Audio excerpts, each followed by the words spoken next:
This is Chuck Huber, the voice of Android 17. You're listening to Anime Seekers.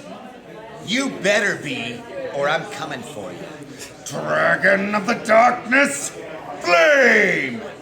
Doing great. The mic is on. Excellent, glad to hear it. Alright, so first of all, we're kind of just going to go down the line and talk a little bit about yourself and how you got into voice acting. Well, like Steve said, my name is Lizzie Freeman. I've done a lot of voiceover over the past maybe 8 years or so. You might know me from things like JoJo's Bizarre Adventure as Trishuna, or Chisato in Licorice Recoil, and most of you probably know me as Pomni from the Amazing Digital Circus. And I moved to LA in 2016, and somehow it worked out. Somehow it worked out by just magically being massively talented. It somehow worked out. Thank you so much for that incredible intro. You were absolutely amazing. I am Amanda Hufford. You probably know me as the voice of Agatha from the Amazing Digital Circus, among other things. I, like a lot of us, come from stage musical theater, and so I've been acting for forever. And it accidentally turned into voiceover. Someone literally saw me on stage and said, I like this wacky guy's vibe. Why don't you come do some voices for me? And I went, what's that? And then it snowballed. Here we go. I love it. So I'm originally from New York. I as well did theater, owned a theater company, moved out here.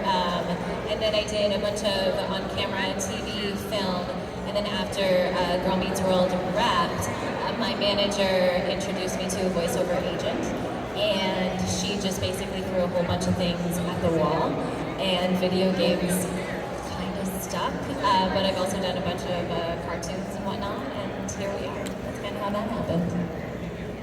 Alright, so today's panel will basically just be a general voiceover Q&A. Feel free to also ask questions of like video game voiceover versus like animation voiceover. And with that, I'm going to turn it over to the audience, show of hands, and I'll come with you with the microphone. If you don't want a microphone in your face, ask me, and I'll be happy to ask your question for you. Anyone want to start us off? If not, I've got more stuff. Thank you. Any questions? You, right there. Oh, hi. Hi. This is a question I just asked in general. To the three of you, are you a dog person or a cat person? It just tells me a lot about a person. Why do I have to choose? You can love them all. We can pick both. Todo. All the animals. My ears. I would say I'm more so a cat person, but I do like dogs as well. Well, I would say I'm more so a dog person, but I do like cats as well. Oh my goodness, and then I'm just a blend of both of them. And you're in the middle. All of them. We're very well balanced. We are perfectly balanced here. Look at this. Good energy. I see a question up here. That was a strong hand. That went right on. I was wondering, how do I change my voice to like voice acting and stuff like that? How do you train your voice as a voice actor? Is that the question? Wow, there are a lot of things that you can do to work on that. I would say if you want to be a voice actor, the most important thing you can do is get into acting in any capacity. Learn how to interact and perform in general. If you're talking about doing wacky, silly sounds, that's something that comes later after you learn how to do characterization. But it's really about learning different placements for your vocal cords and how to do it safely so you don't hurt yourself. Yeah. But that'll come later. I would say take improv. Or theater. We are all theater kids up here, I'd like to think, yeah. And also, like Amanda said, it'll come later, but singing practice can help you train how to place your voice as well. How old are you, hon? I am 10. 10. You're 10. That's such a great age. Yeah. Let's go around the block. 2 whole hands, girl. Love that. So when I was 10, really quick, a friend of mine and I grabbed a tape recorder, and in the back of the classroom, we put on our own radio show that nobody listened to but us, but it was amazing. And we would interview guests where we would play different characters, and it was just the 2 of us having fun with each other, and that's a great place to start. That is the most heartwarming story. We have a follow-up. Oh, yeah. Sorry, just talking about training your voices or whatever. I've seen some voice actors online that talk about how, like, if you want a British accent, you need to slow down and do this. And how do you learn all those techniques? Like all the different types of You're talking about accents. learning the Yes. music of another accent. Yes. Listen to those accents. I would listen to shows or podcasts, anything where native speakers are speaking. You just kind of, you learn the intonation of how they speak and the way they shake the vowels. It's just the same way that we learn to speak as kids. You need to hear it. And mimic it. Yeah, absolutely. Mimic it. Like, if you are characters, you can always try doing their voices, and that can help train. You had a question? Right. How is it working in the voice acting and animation industry, like as a whole? Like, is it good, bad, iffy? It's like a stampede came in right as you started talking. I'm so sorry. Can we get a repeat on that? Get right on the mic. Just so uncomfortably How close. is it working in the animation industry and like the voice acting industry? Is it good, bad, iffy? I think it's great. Yeah. Very fun. Amazing. I've kept at it, and I plan on doing it for the rest of my life, so it must be pretty fun. It's a fantastic time, especially when you get to work with other people who are so passionate about what they do. I think that's the greatest thing, and some of the most passionate creators I've met are in the animation industry, and I love that. I feel like if you are in it for the right reasons, it's something you genuinely love, then you're going to have a good time. Get those hands We've up. got a Let's hand see. in the back. There, Zio. Did you see that? Yeah, this person also had the questions. I'm going to go down. Someone's got the mic and he's taking a photo or a video. Something is happening. We're ready to talk to you. Yeah, so I was wondering, do y'all got any like funny behind the scenes stories on voice acting? Man, I'm so sorry. I must be half deaf from lack of sleep. They're asking if you have any funny behind-the-scenes stories. Just so many. Anything that are appropriate to share. You go first, Lizzie. Okay, I know you've heard this story before, Amanda, I'm sorry. But while we were recording the later half of JoJo's Bizarre Adventure Golden Wind, it was during the pandemic, like the height of the pandemic. So we were recording from home, and I was in my walk-in closet, and at the time, my boyfriend was working overnight shifts. So he was asleep when I was working on the episode where Trish and Mista swapped bodies. Which came with a lot of very funny dialogue that I cannot repeat in here. But my boyfriend heard all of it out of context through the closet door, which was very amusing. Incredible. Sorry, Lizzie, you've also heard this one before, but it's at least age appropriate. Many moons ago, when I too was recording in a less secure space, in an apartment, I was doing the standard, not video game thing, where you have to do death rattles. Oh, yeah, there's this guy. I'm gonna keep going. Dying and screaming in pure guttural pain, many times. And I step out of the closet, not for the first time in my life, and I'm exhausted, and I get a knock on the door. But not a little knock, a full, the police knock. And I open it. Hi, officer, what's going on? What's the matter? We got a call about a disturbance at this residence. Is everything okay? It's fine, I was at work. I'm alive, as you can see. There's no blood, everything's fine. I scared my neighbors, petrified them. They truly thought they were listening to someone being axe murdered in their closet. Which technically, that kind of worked. Mine is very similar to that, except we got ahead of it.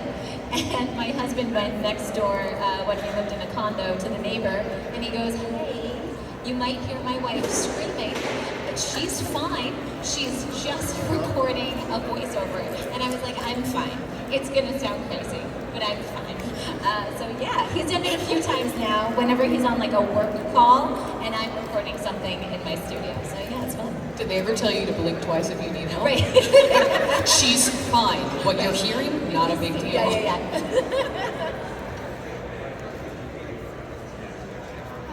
I was wondering, I would love to know what you were wondering, but unfortunately that mic cut out. okay. I was wondering what you cherish most when it comes to being voice actor and being able to body characters.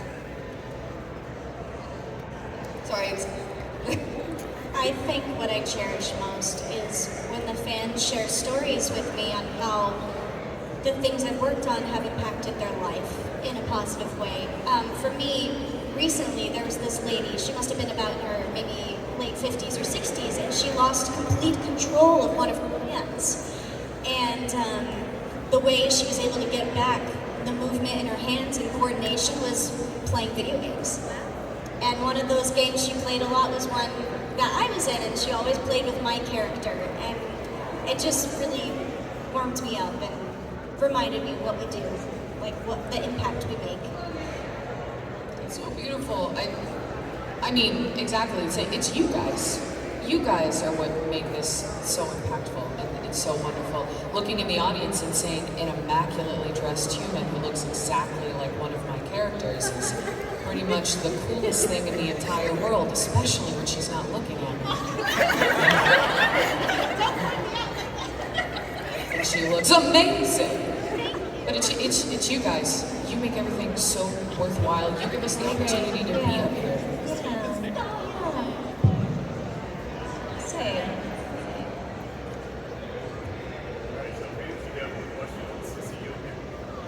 Get those hands up high. Let's see who else has questions. And there's one in the back. I see her. She's shy. She's doing the thing. I see her. So I wanted to ask, what is the most challenging part about doing auditions, and typically how long do they tend to go whenever you do like an audition for one character per se? I think it all depends on how much information we're given, and then how much we choose to put into it. Because I've had auditions basically take an hour or take 5.5 minutes. So when we get it, I don't know about you guys, but I feel like the amount of information that we'll get on a character really varies. We'll either get a booklet of this is the entire world, and it could take a half hour to read the booklet before you even get on the mic. Or you could get no information, a name, and then like they're agitated, and a line. The most generic text ever. So generic, and they're like, have fun with it. So it really varies, yeah. Yeah, or even just the length of the audition itself. I did a 12-page one the other day, and I was like, you're not listening to all of this. You're not listening to 12 pages of this, but I'm gonna do it. Well, it's like sometimes we get an audition for like a preschool show. That's gonna take me about 5 minutes. It's not very deep, as opposed to something like a AAA video game. That might take me about an hour. Yes, so I want you to simultaneously imbue 15 different emotions into this 3-word line. Give it your best. Sometimes it takes some time.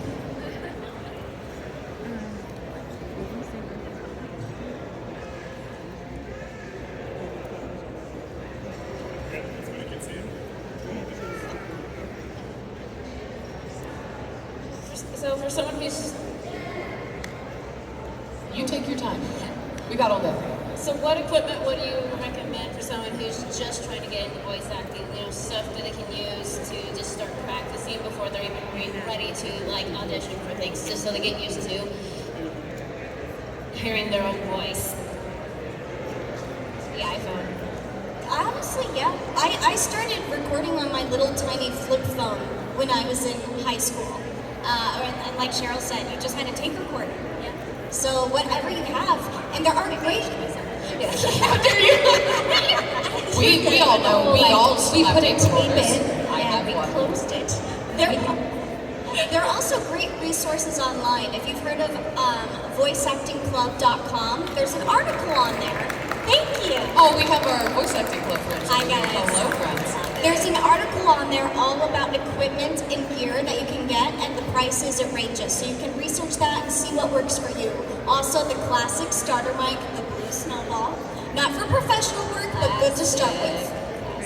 Honestly, if your goal right now is to get used to hearing your voice, I wouldn't even worry about your equipment. I would start with reading to yourself out loud.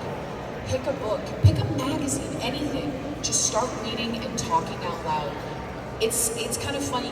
When you're in voiceover, you have to relearn your voice and the way that you speak and the way that you sound. Set your phone down, narrate to yourself. Eventually, you'll learn that, you'll get more comfortable. And then when you're ready, you think, oh, I want to start auditioning and meeting people. Head on over to casting club and casting call club, because I can talk, and voice acting club. And you can try those things out. But just talk to yourself. Another question is, what is your go-to voice style when you don't know anything about the character? Hitting us with these good questions. That's a good question. That's a nugget. These are going to be nuggets that we're going to give. Indeed.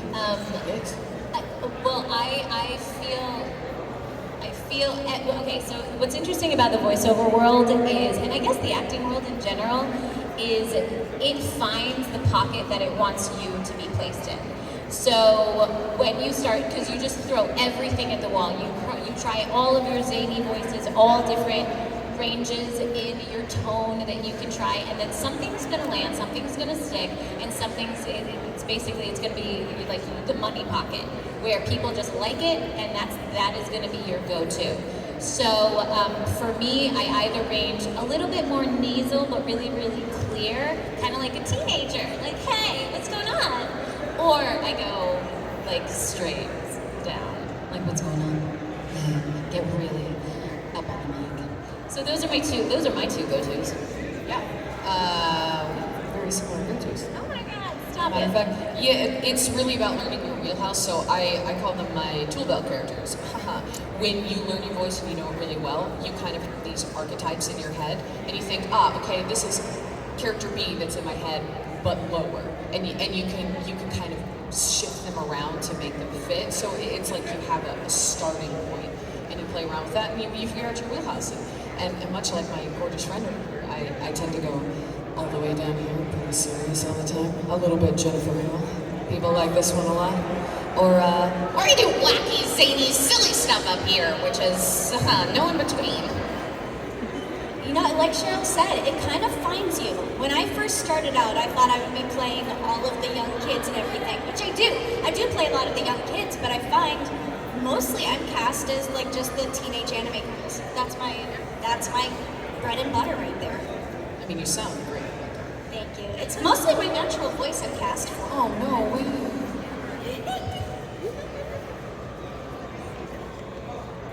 Hi again. Hi.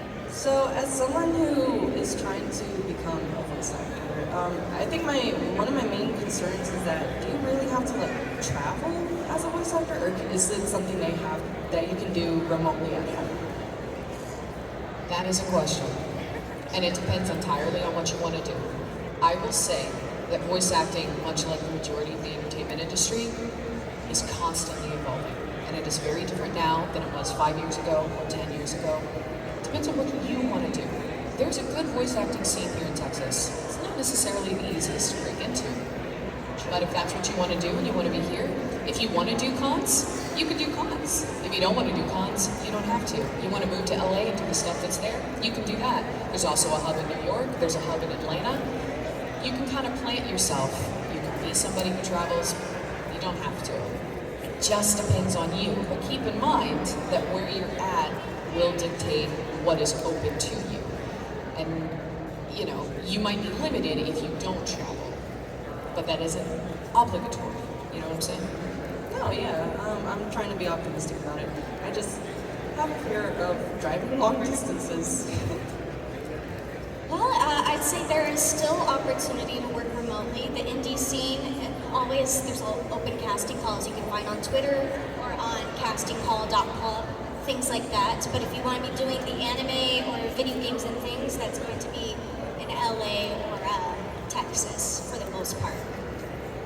I would say since 2020, remote has really kind of increased significantly as long as your setup is studio grade quality.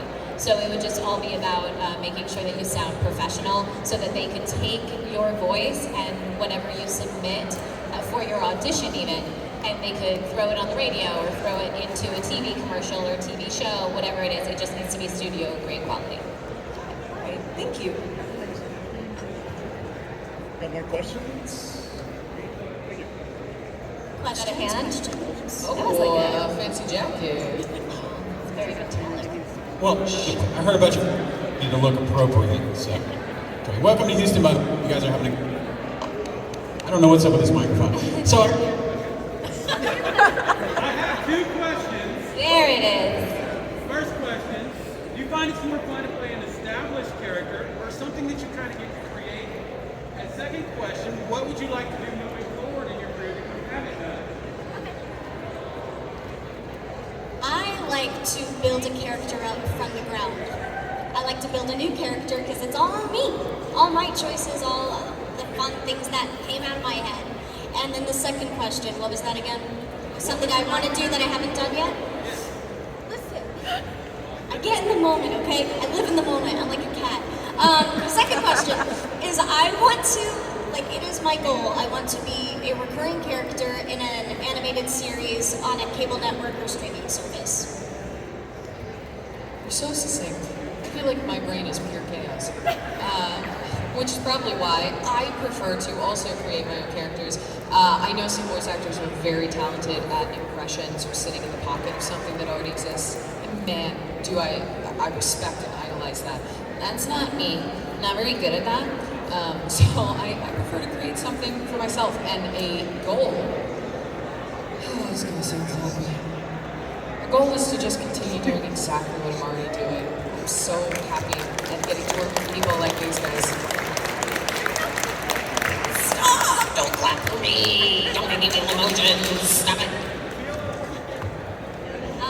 I think, yeah, building a character from the ground up. I think because we are artists, so just seeing what the animators have done and then leaning into that one way or another is definitely the most enjoyable.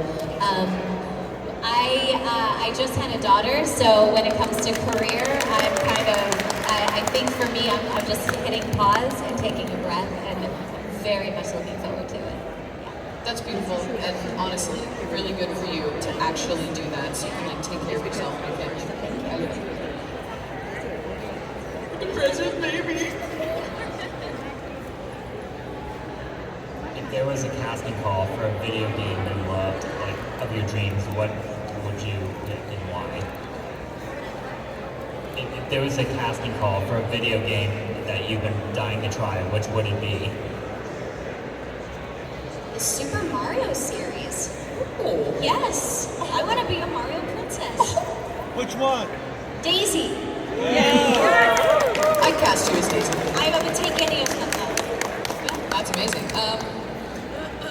I suppose, honestly, because it's one of the first big narrative games that I fell in love with, I would love to be a Mass Effect. Gosh, I really don't know. I wish I had an answer for this. I think I'm really excited about when things find me. So, I love that. Yeah. Be open to Yeah, to what completely. I think that's fun. Yeah. I think more than anything though, I would love to get back in the studio with other actors. Because that just, I don't know about you guys, it hasn't happened since COVID. So hopefully, like, get to do a cartoon in some sort of way where we actually play off of each other. Question? Sort of. If you could ask yourself if you could give your young self a piece of advice when you were starting out, what would you tell yourself? Follow your intuition. Listen to yourself. Don't do things because it's what you're supposed to do. Because I did that for years and it led me to different choices that held me back. That is a tough one. There are so many things that you could go back and say, right? And I think honestly, I would say something that I've already been telling myself for a very long time. Keep doing what you're doing. Trust yourself. Don't take advice from someone who is not in a position that you would want to be in. If they have not walked, the path that you're eager to walk yourself, it does not matter how wise their advice might be, they do not know. Find someone who actually has done what you want to do, ask them.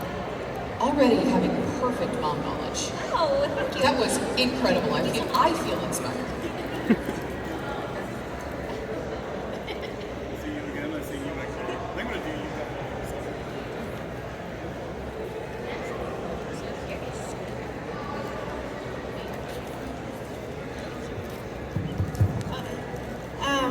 So would you...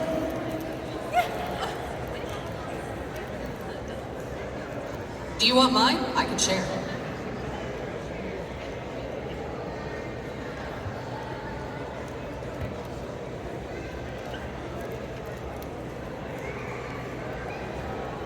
The question is, do you think fandoms is a viable start to attempt to get into voice acting? It's a good way to get experience. Don't put it on your resume, but it's a good way to get experience. I started doing that when I was a teenager. A lot of people do that. I'm not sure if you're a part of some of that discourse of people saying, oh, don't do fandoms, blah, blah, blah, blah, blah. It's wonderful. Anything you can do to get experience, to learn about yourself and your voice, express your skills as a performer, fantastic. I'll probably just be the guy shouting for a moment. Do you want my microphone? I can shout it. Okay. I just wanted to ask, what are your hobbies? Hobbies? Yeah. I like to draw, I like to sing, I like to play video games, I like to snuggle my cat, I like to take long walks on the beach. Ditto. I have ADHD, so my hobby is collecting hobbies. If there's a craft, I do it. I also sing, play video games, do all the typical brain rot things. I read a lot. I also collect Gothic Victorian antiques, in case you couldn't tell by my Dahmer glasses. Thank you so much. I would say reading and DIY projects, like too many DIY projects. Yeah. Also, I'm a doll collector. Yo, I forgot about that. Yeah. Dolls are so cool. I got it. So I got the next question. I know right now in industry, AI is becoming a very big thing. What is your opinion on AI in recent times, especially the strikes last year? That sure is a question you asked. It's a big question. What, just to clarify, what are our thoughts on AI? Yeah. Personally, people are probably not going to like me for saying this, I don't think it has a place in the voiceover industry. Or the animation industry, or writing, or... I think there's a really important distinction that needs to be made when we're talking about AI. And that is about the kind of AI Lizzie's talking about, and then AI as an aid. We are already using AI and have been using AI for things, even in voiceover, like editors have it in their software to cut breaths out of our takes, right? That saves an editor time. That's an aid to someone who already has a job, helps them do that job and keep that job, which is different than stealing artists' work. Agreed. And putting people out of jobs with AI. I think it would be very ableist to say that you can't use aids. There are aids, and that's what AI should be used for. It is okay to utilize those things, make technology work for you. What's not okay is to steal other people's creativity, their livelihood, their soul, and then say you made something new with it. And then I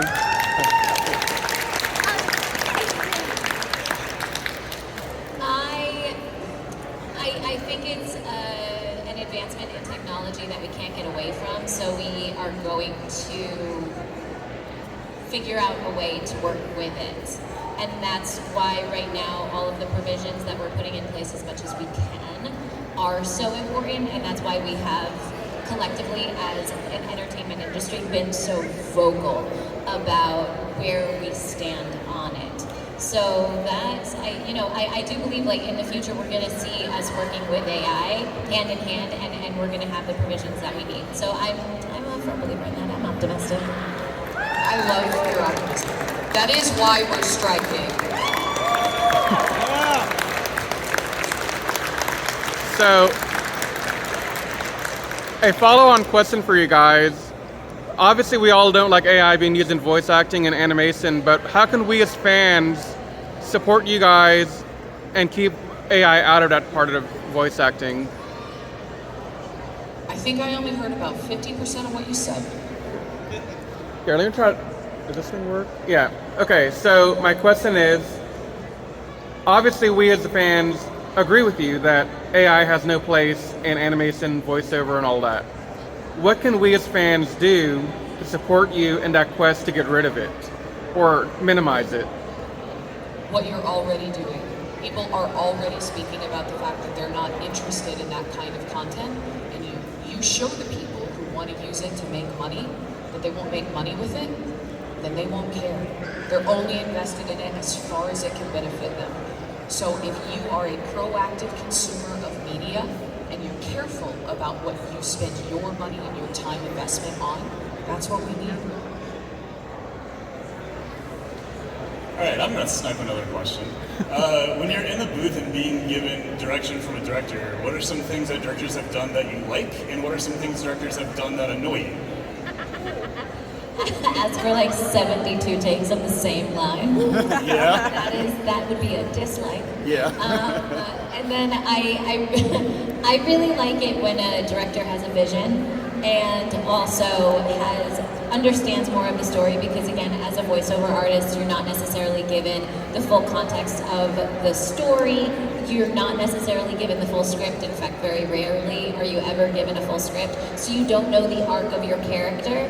So when a director can give me more context of what my character is going through, has just gone through, so that I can make a more interesting, distinct choice, that's what I prefer.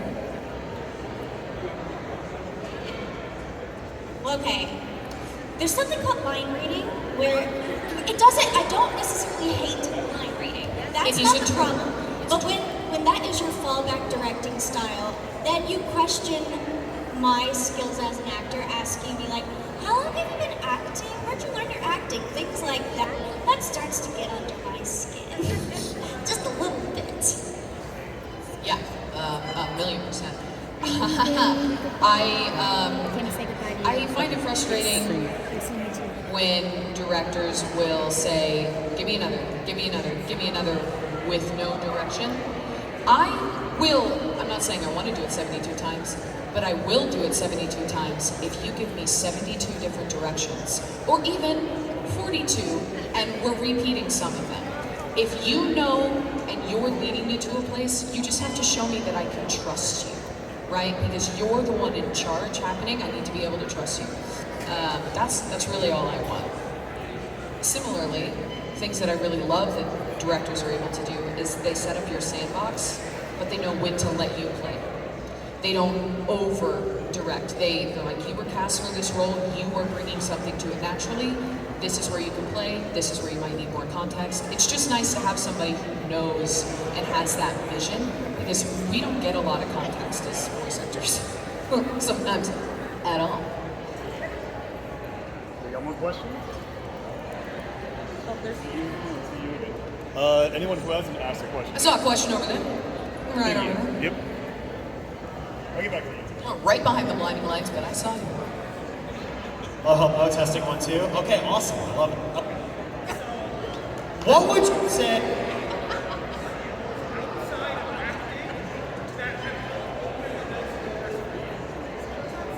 Marketing.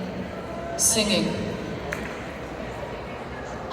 People skills. Honestly, you need good people skills. Tenacity. Just keep going. Resilience. We're throwing in some nice little adjectives here.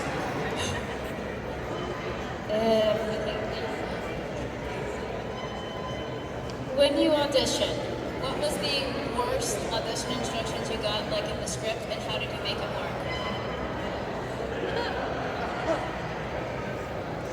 There's nothing I love more than a confusing brief. Sometimes you will get auditions and you read the character description, the brief, and you go, that's weird. Those two things are opposite. That doesn't sound like the same character at all. And so something that one of my favorite teachers that I've ever worked with told me a long time ago was, often briefs are confusing because they're not necessarily written by performers or even the people who are crafting these narratives that you're going to play in. Trust the line.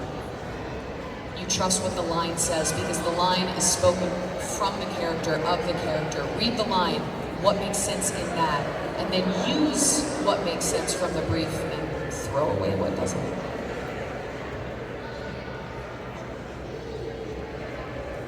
One thing that, just to clarify, voiceover versus on-camera or theater, it's, I don't know about you guys, but since 2020, I haven't gone into the studio to audition. It's all been from home, and it's all just been kind of a blind audition where here's what we're looking for, here are the specs, throw a voice down, send us an MP3. So yeah, just in case, yeah, that was curious. That's the 100%.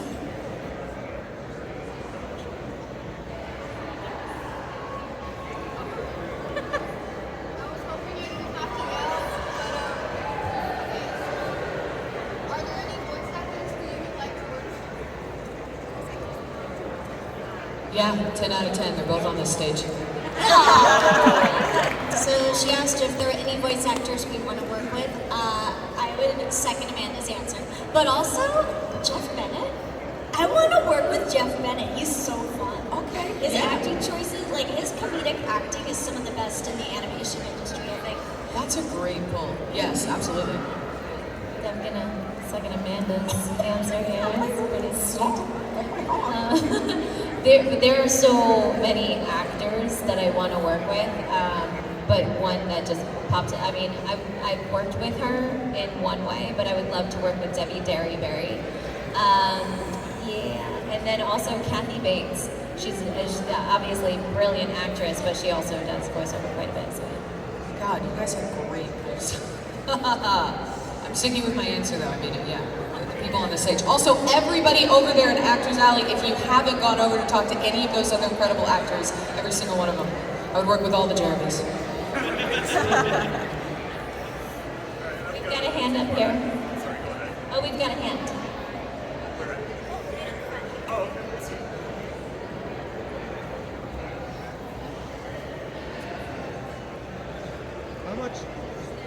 How much of an investment, like time-wise, would you say the voice actor industry is? Endless. I'm so tired. How much time do you think you have left in life? Double it. That's the amount you have to give. I mean, it's our career, so it's like any job. It's gonna be a lifetime commitment.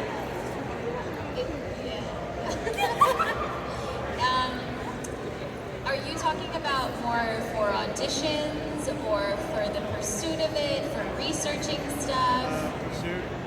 Sorry? Pursuit. The pursuit of it? Oh, I can't even begin to put a time frame on that. Yeah. If you want, just start the clock and go. And then go. Everyone's journey is different. That is a really important note. Seriously, especially in voiceover, there is not one way to gain success in a career like this. There just isn't. Each one of us on this stage have wildly different stories, and we're all here. If it's something that you're interested in, just go. Just do it. Do it now. Leave this con. Go start right this second. Do it. Do it!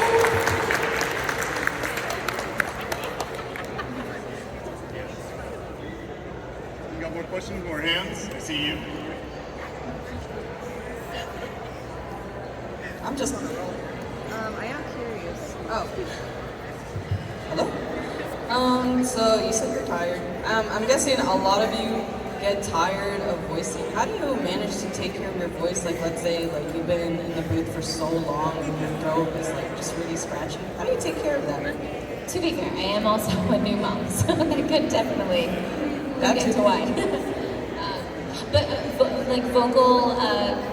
vocal, like taking care of your voice. Yes. Warming it up helps.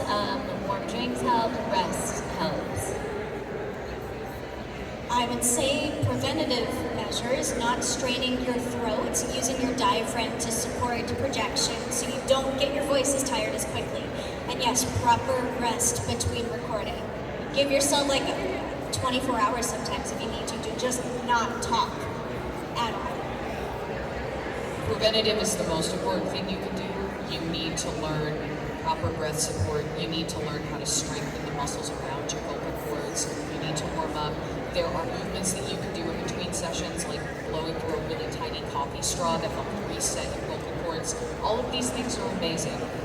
But if you're already at the point where your voice hurts, stop talking immediately. There is nothing else you can do to heal, to stop talking. Go on full vocal rest. Whispering is terrible for your voice. Don't try to push through it. Just stop so you don't scar your vocal cords.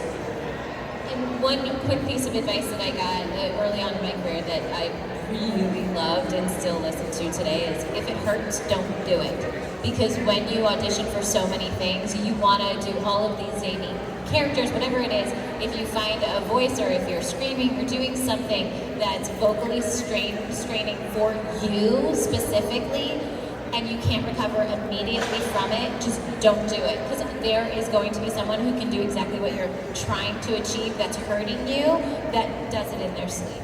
So just trust it's, move on to the next. Yeah, I can never tell the difference when I'm using my diaphragm and I'm just hurting my voice. Start singing. Yeah, take singing lessons. Take singing lessons. Oh, okay, thank you. I have a bit of a follow-up to that, because that was basically the question I was going to ask if people ran out of questions. If you're practicing or just starting out, what is probably the upper limit that you would recommend for somebody for a given session of like playing with their voice, or Trust your body. Yeah. Yeah, just how you physically feel. And that is something you also have to kind of learn your limits, right? Because sometimes you don't realize you're hurting until you've already hurt. Yeah. So start slow, right? But I think that advice, not doing something that is strenuous, stick to the things that you can do for a couple of hours and go, oh no, I'm still fine. Yeah. Yeah, if there's like screaming and grunting in something and you feel like you can sustain it for about 2 hours, you're good. But a 4-hour session, you have to max out at 2, and that would just be something that you would negotiate. Hello? There we go. This is not necessarily a question. I just wanted to say that you guys are really amazing people in that many ways. You have inspired many people, but it especially inspired me to go ahead and try. I just wanted to say that. Oh, that's amazing! That is so sweet. Stop! That just warmed up. Oh, so kind. And now I'm about to ask something very, very unsweet. Sorry. Can you ask me a question first?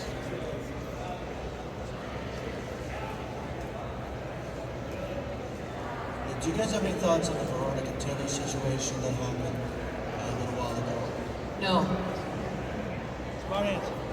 I don't know who it is or what any of that is. No, sorry. Alright, we're going to move on. Do we have any more questions? Any more questions? Get those hands up, raise them high so we can see. Thank you so much. Hello, testing. So, I'll give y'all a chance. What would y'all say is y'all's most memorable or challenging scene or role in any animation, acting, or TV that you've done?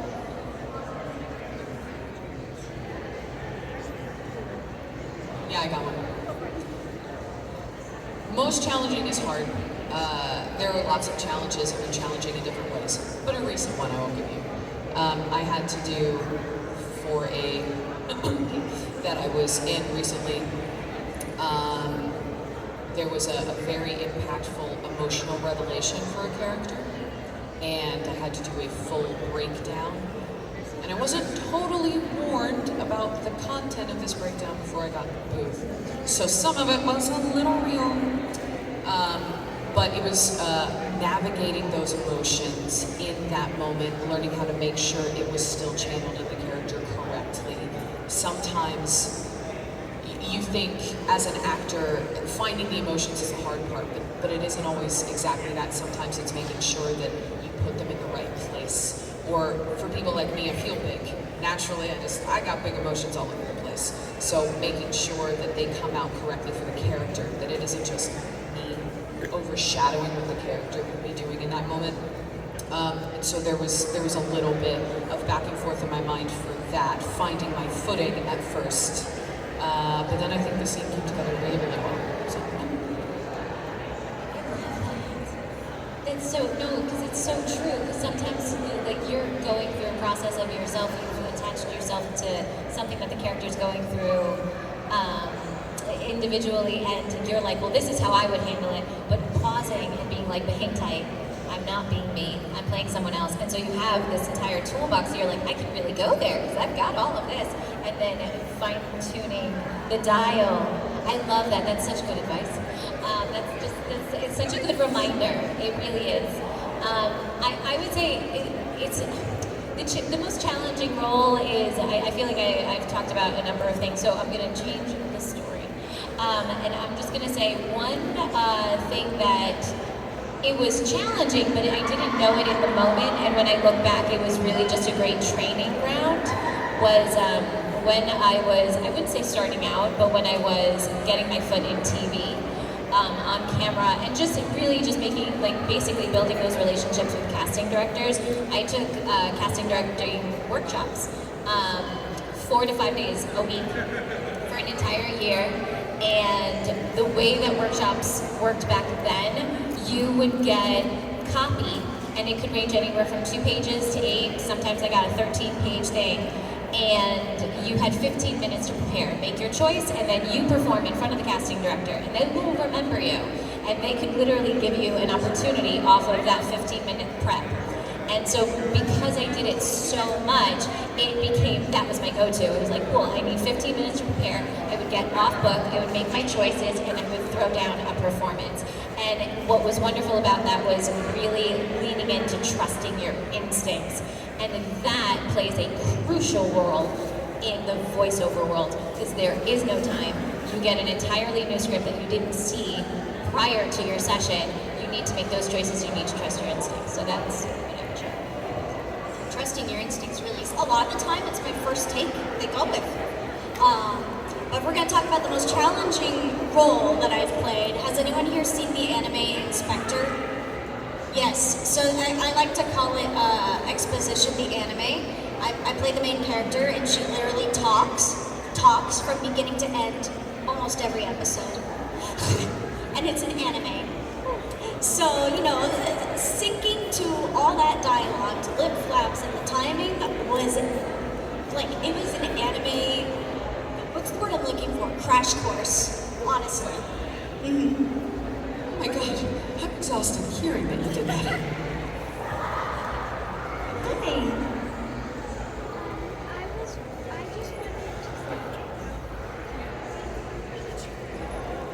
I wanted to say once this is over, I'm gonna show you something. I can't wait to see it. Oh, I love it. I can't wait. Thank you. All right, we got more questions. We have time for maybe a couple more. See you. Fernando has a question. I like your shirt. Hi, Amanda, we meet again. All right, I got a question. As an actor, we are recently known as creating new characters So my question is, throughout your entire process, have you ever is there any character that you can actually relate yourself to? Who would it be and why? Lizzie is staring at me, and I can't imagine why. Well, golly gee gosh, guys. Of course, Ragatha. I don't know, maybe I have caretaking trauma. There's a little piece of you in all of your characters. It's hard to say that. It's like you're telling me to choose between my children. Because on one hand, obviously I'm Ragatha. I'm very close with my family. I'm very much a caretaking kind of person. I like to make sure the people around me are taken care of. But also, sometimes I really just don't care anymore. And I just want to put them through a wall. I can relate to Rebel from Date Everything, which is coming out soon, a lot. So I'd say those two. Stop clapping for me.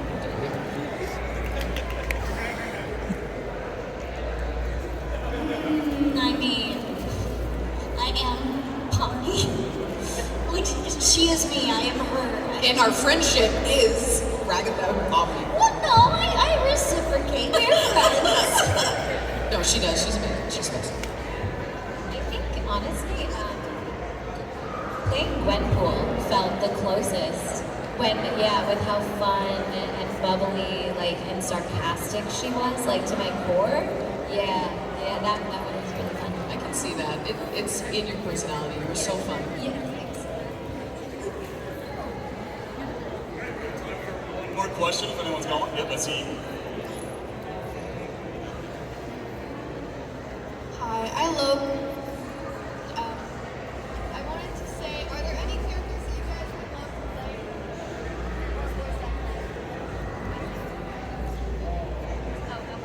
I'm going to say it again. I said this back at another panel, but it's true. Rasputin from Anastasia. You know what? Or Ursula. I'm really glad that you said that. I would love, in some form or fashion, this is so stupid, to one day be the Phantom in Phantom of the Opera. I want to be the Phantom. Can I be your Christine? Please? I don't know if I can play Christine though. I don't have an opera voice. I was going to say, I'm like, do you have that range? Okay. Sing to me. Sorry, yes, anyway, go listen. Okay, if we're gonna talk about theater, I have 2 dream roles. I want to play Red Riding Hood in Into the Woods. Before I age out of it. And then I want to play Audrey in Little Shop of Horrors. You would be the perfect Audrey. Can I be your singer? Yes.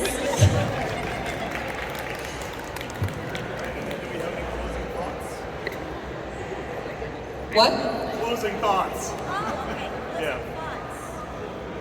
If this is a goal or a passion of yours, don't think, just act. Just literally dive right into it. Yeah, you'll learn as you go. No thoughts, head empty. Head always empty. Yes. Exactly that. Just go do it. You all are amazing. Thank you for putting up with our silly antics and making it possible for us to be here. This is fantastic. We'd love to see you guys and chat with you. We're going to be at our table, so feel free to stop by.